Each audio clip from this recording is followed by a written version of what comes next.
CHAPTER 68. The Blanket. I have given no small attention to that not unvexed subject, the skin of the whale. I have had controversies about it with experienced whalemen afloat, and learned naturalists ashore. My original opinion remains unchanged, but it is only an opinion.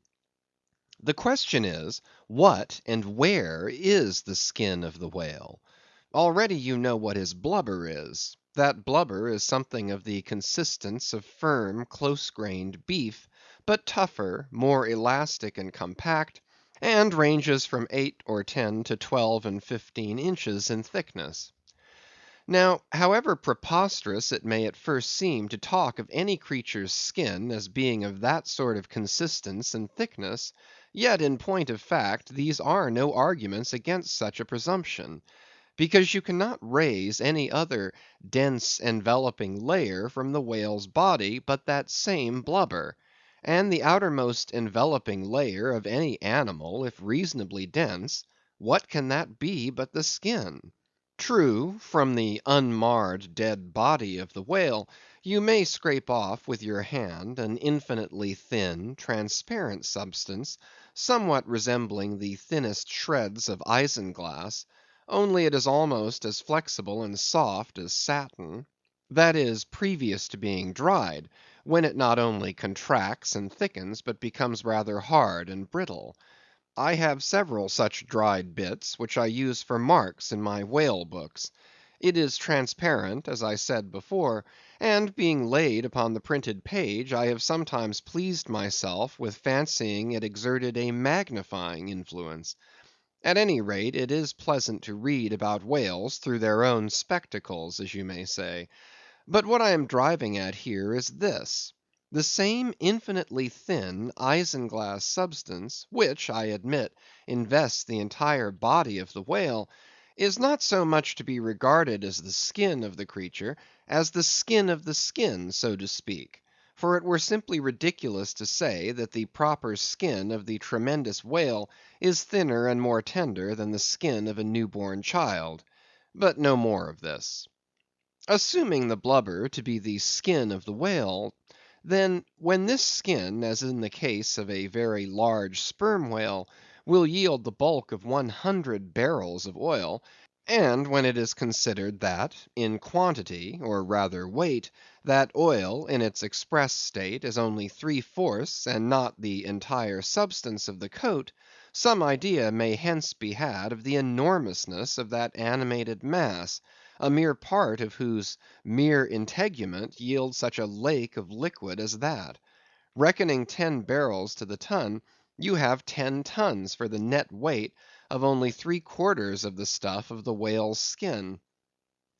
In life, the visible surface of the sperm whale is not the least among the many marvels he presents. Almost invariably it is all over obliquely crossed and recrossed with numberless straight marks in thick array, something like those in the finest Italian line engravings. But these marks do not seem to be impressed upon the isinglass substance above mentioned, but seem to be seen through it, as if they were engraved upon the body itself. Nor is this all. In some instances, to the quick, observant eye, those linear marks, as in a veritable engraving, but afford the ground for far other delineations. These are hieroglyphical; that is, if you call those mysterious ciphers on the walls of the pyramids hieroglyphics, then that is the proper word to use in the present connection. By my retentive memory of the hieroglyphics upon one sperm whale in particular, I was much struck with a plate representing the old Indian characters chiselled on the famous hieroglyphic palisades on the banks of the upper Mississippi. Like those mystic rocks, too, the mystic marked whale remains undecipherable. This allusion to the Indian rocks reminds me of another thing. Besides all the other phenomena which the exterior of the sperm whale presents, he not seldom displays the back, and more especially his flanks, effaced in great part of the regular linear appearance by reason of numerous rude scratches, altogether of an irregular, random aspect. I should say that those New England rocks on the sea coast, which Agassiz imagines to bear the marks of violent scraping contact with vast floating icebergs, I should say that those rocks must not a little resemble the sperm whale in this particular. It also seems to me that such scratches in the whale are probably made by hostile contact with other whales, for I have most remarked them in the large full grown bulls of the species. A word or two more concerning this matter of the skin or blubber of the whale. It has already been said that it is stripped from him in long pieces, called blanket pieces.